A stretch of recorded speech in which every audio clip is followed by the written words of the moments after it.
मित्रांनो, आज दादर येथे एक बहुरंगी नमनाचा कार्यक्रम आहे. नमनाचं नाव आहे त्रिमूर्ती कलामंच मुंबई आणि नेहमीप्रमाणे ना आपल्यासोबत आहेत आणखीन एक नवीन कलाकार.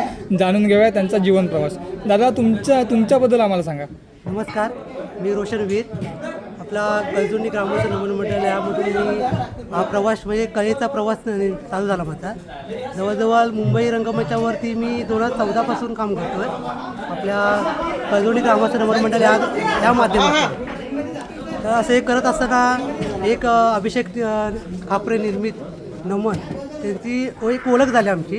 तर त्यांच्या मंचासाठी कलाकार पाहिजे होते. तर आपण त्या मंचासाठी आम्ही आता 3 वर्ष मी काम करतो आहे ह्या मंचामध्ये. तर म्हणजे तसा प्रवास बघायला गेला तर एकदम जरा मस्तच आहे. म्हणजे आवड आहे एक कलेची, नमनाची, ती कुठे ना कुठे ते जोपासायला पाहिजे. आपण नेहमीच सर्व येतो गावावरून कामधंद्यासाठी, बरोबर. त्याच्यासाठी आपली आवड असते ते आपण कुठेतरी हरवून जातो कामधंद्यामध्ये. पण ती आम्ही कळजुंडी ग्रामस्थ कसं एक प्लॅटफॉर्म दिला होता आम्हाला की नमन ही आपण जवळजवळ कळजुंडी गावालाही 75 वर्ष झाली गेल्या वर्षी. तर 75 वर्षात आम्ही महोत्सव मोठ्या थाटात केलेला आपल्या गिरगावमध्ये. तो पण सक्सेसफुल झाला. त्याच्यानंतर आम्ही ह्या कलामंचमध्ये पण काम करतो. 2 वर्ष केली. आता हे 3रं वर्ष माझं ह्या कलामंचामध्ये. तर अभिषेक कलामंचमध्ये चांगला अनुभव आहे मला. तर तुम्ही जी आपली भूमिका करत आहात त्यामुळे म्हणजे अनेक आपण भूमिका केली. तर तुमची आवडती भूमिका तुम्ही म्हणजे गाजवली असेल असं एखादा किस्सा वगैरे काय?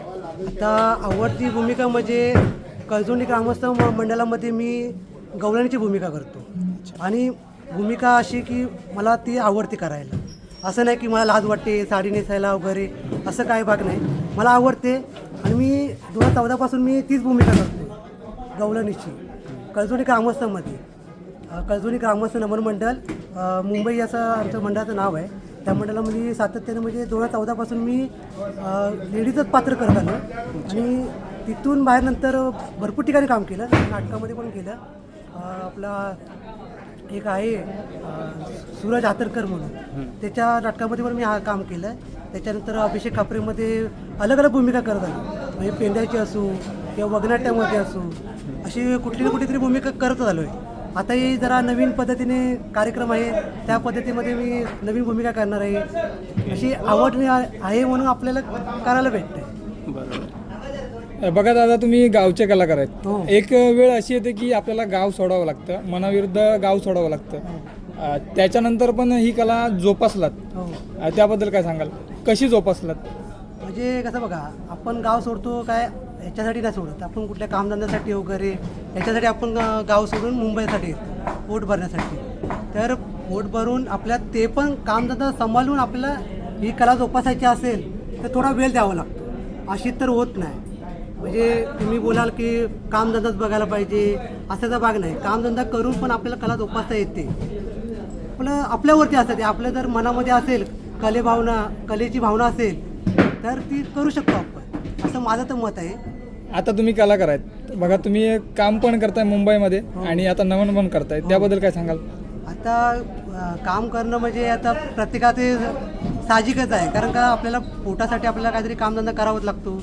आता आपण काम करत असताना आपल्याला आवड काय आहे? आपली आवड आहे कला कुठली तरी जोपासायची. तर आपल्याला आवड आहे म्हणजे कोकणची पूर्वजांनी आपल्यासाठी जी कला आपल्याला दिली आहेत तीचं कुठेतरी जोपासना झाली पाहिजे. आणि आपण आता सध्याच्या काळात आहे ना, लोक दुर्लक्ष करतात ह्या कलेकडे. ते दुर्लक्ष न होता आपण नवीन कलाकार कसे येतील ह्या कलेकडे यासाठी आपण प्रयत्न करायला हवा. आणि आपल्या नमन लोककलेने तुम्हाला काय दिलं? मला काय दिलं म्हणजे आता तुम्हाला शब्दात सांगता येणार नाही. कारण आम्हाला ही ओळख दिली आहे. आम्ही गावी होतो त्याच्यामुळे आम्हाला कोण ओळखत नव्हतं. आता कला जोपासताना एक होतं की समोरचा तुम्ही असाल किंवा कोण असाल तरी आम्हाला तुम्ही एका स्टेजवरती बघताय, पण प्रत्येक जीवनामध्ये कोण असं आपल्याला ओळखत नाही की बुवा हा कोण आहे आणि हा कुठला कलाकार आहे, कशामध्ये भाग घेतो हे कोण ओळखत नाही. पण ह्या नमनच्या माध्यमातून आपली ओळख होते. समजा की आपण ही भूमिका करतोय तर त्या भूमिकेला आपण जर त्या पद्धतीने आपण त्याला प्रतिसाद दिला त्या भूमिकेला तर तो लोक पण आपलं विचारतात बुवा हा कोण आहे, हा कलाकार कोण आहे, कलाकाराचं नाव काय. तर ती आपण तशी भूमिका वटवली तर ते समोरचा प्रेक्षक आपल्याला ओळखणार आहे.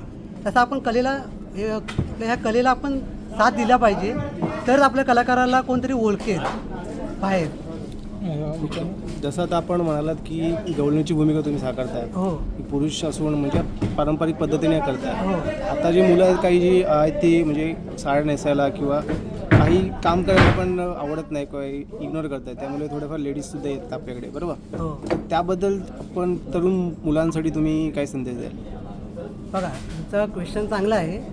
असं आपण मुली येतात वगैरे त्याच्या आपण पलीकडे जाऊ नये असं मला तर वाटतं, कारण ती त्यांच्यावर पूर्वजांनी केलेली कला आहे, ते पण आपलंच काम करतात आहे असं मला तर वाटतं. आपण अगेन्स्ट नाही लेडीज त्याच्याबद्दल, पण अंगेच नाही. पण माझं कसं माहिती आहे की मुलांनी पण उतरलं पाहिजे. एक कला कुठली पण लेडीज असो किंवा काय असो, कला ही कला असते. आपल्यामध्ये जर आपली धमक असेल ती कला साकारण्याची, तर ती आपण करावी, आवर्जून करावी. आणि आता कसं सध्या प्रत्येकाला वेळ भेटत नाही कामाअभावी, पण थोडा तरी आपल्या आवडीसाठी जरा थोडा वेळ काढला तरी आपल्यासाठीच चांगला आहे ते. बरोबर, खूप छान अशी आपण माहिती दिली. तुमचा हा व्हिडिओ जर आपली तरुण मंडळी पाहत असतील तर त्यांना सुद्धा एक ऊर्जा भेटेल की आपण सुद्धा काहीतरी एक भूमिका वटवायला हवी. आणि ती आपल्या आता आपण पाहत आलं याच्या आधी यूट्यूब वगैरे नव्हतं, आता आपला एक व्हिडिओ टाकला तर आपल्याला एक 100-10,000 लाईक्स वगैरे भेटतात, आणि आपली जी कला भूमिका आहे ती लोकांपर्यंत पोचते त्या सोशल मीडियाच्या माध्यमातून. पहिलं असं नव्हतं, पण तुम्ही जुने जाणते कलाकार आहात आणि हा जो संदेश तुम्ही दिला आहे सर्वांना, तर असं मला तरी वाटतं आता येणाऱ्या पुढच्या काळामध्ये अनेक असे पुरुष मंडळी आपले जे युवा पिढी आहे ते सुद्धा स्त्री भूमिका साकारायला पुढे येतील अशी आशा बाळगतो. आणि एकच सांगतो मला, मी पण यूट्यूबर म्हणजे छोटा मोठा असा यूट्यूबर आहे, म्हणजे मला छोट्या अशा आवड आहे यूट्यूबची. माझं पण एक चॅनल आहे कोकणी विरू म्हणून, तर तुम्ही नक्कीच सबस्क्राईब करा. आणि मला असं नाही मी मोठा हे म्हणून आहे यूट्यूबर, मी फक्त मला आवड आहे म्हणून मी थोडं ही कला पण करतो, त्याच्याबरोबर ते पण मी करतो. असं माझं हे आहे जीवनातलं, आणि काम बिम बघून सर्व मी करतो. त्याच्यामुळे अशा माझ्या ह्या यूट्यूबच्या प्रेक्षकांना एकच विनंती आहे, तुम्हाला जर आवड असेल कलेची तर तुम्ही नक्की उतरा. ही कला कुठली पण असू दे, छोटी असो किंवा मोठी असो, आवर्जून तुम्ही कलेसाठी सहभाग द्या आणि तुम्हाला कला ही आपलीच करेल, नक्कीच करेल. तुम्हाला पुढे काय भेटेल किंवा माहीत नाही, पण साधारण ओळख तरी भेटेल ह्या कलेच्या माध्यमातून, असं तर मला वाटतंय. त्याला ठीक आहे, थँक्यू. धन्यवाद दादा. आपल्याला बहुमूल्य वेळ दिला त्याबद्दल आपलं खूप आभार.